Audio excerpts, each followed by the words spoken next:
So guys, hello, welcome to the House of MK.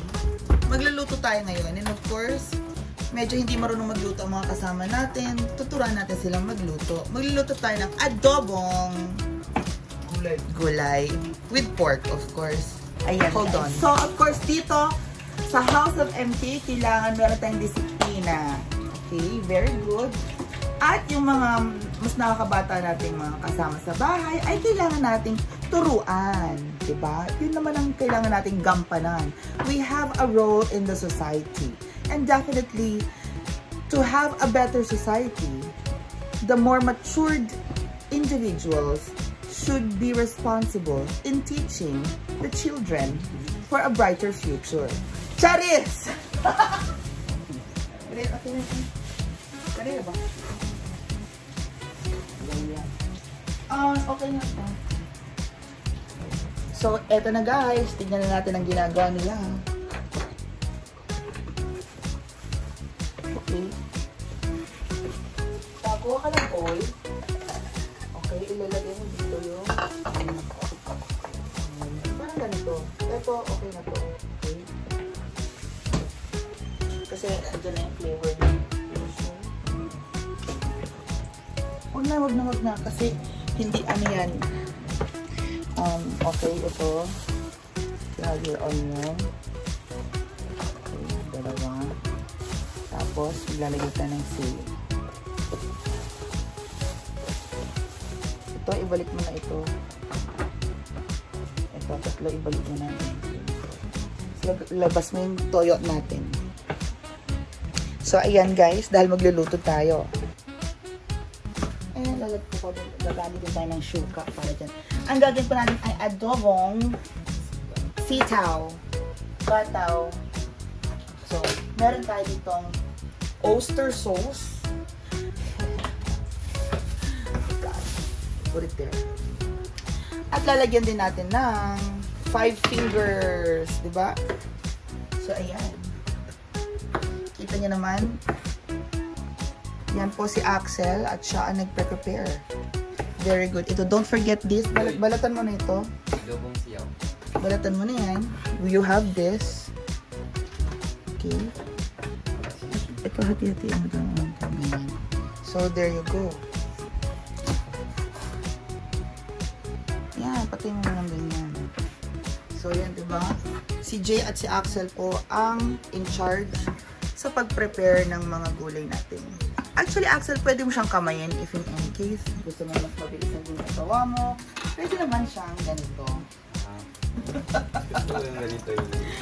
Pwede rin siyang ganyan. So, di ba, anong future plans mo? Gusto mo maging chef or magtrabaho sa restaurant? HRM ang gusto mo maging course. So, there you go, guys. It's very important na maturuan natin sila sa mga bagay-bagay na wala pa silang alam, katulad ng pagluluto. Okay?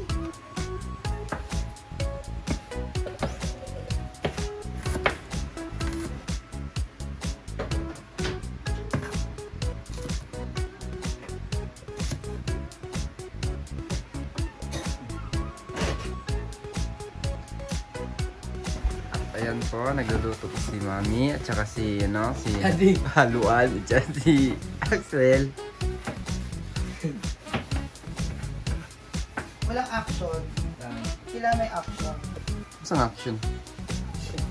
1, 2, 3, lights, camera. So guys, we are back. Ilabay ka na. So, let's go cook na, okay? Yan. And of course, thank you, Mama Chona. Guys, 1, 2, 3. Thank you, Mama Chona.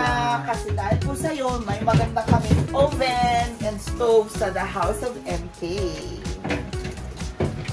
At ito na ang ating, of course, karamihan naman siguro sa inyo. Alam niyo dito magluto ng ganito. But this is, of course, version ito sa the House of MK. Wala lang. Diba? We have here our garlic.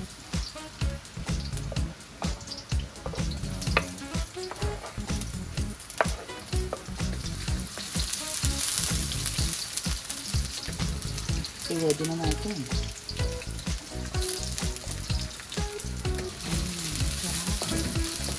Masasarap na naman kayo guys.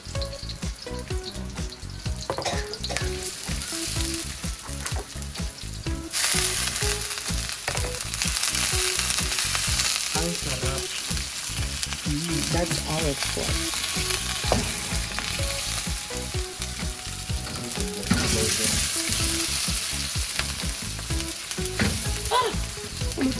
Ulitin.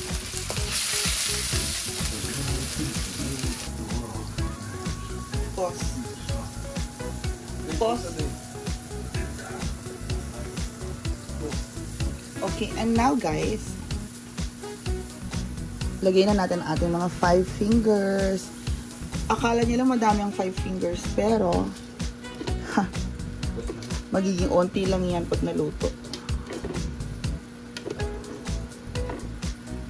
And of course, lalagyan natin yan ng shisharon para masarap. Diba? Yan yun eh.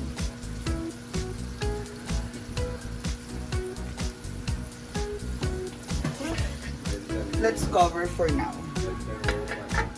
Diba? Sabi ko sa inyo eh.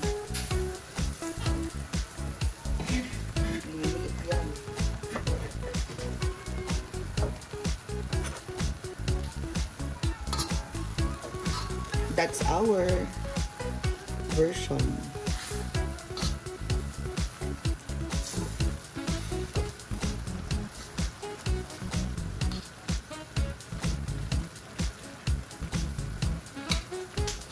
And there you go. Diba? Ang sarap.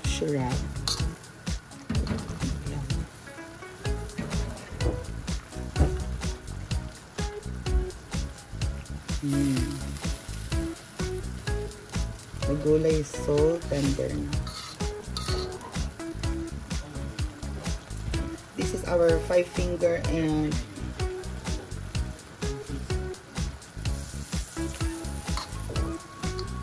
there is our delicious dish. So thank you so much everybody. Okay. Bye everyone.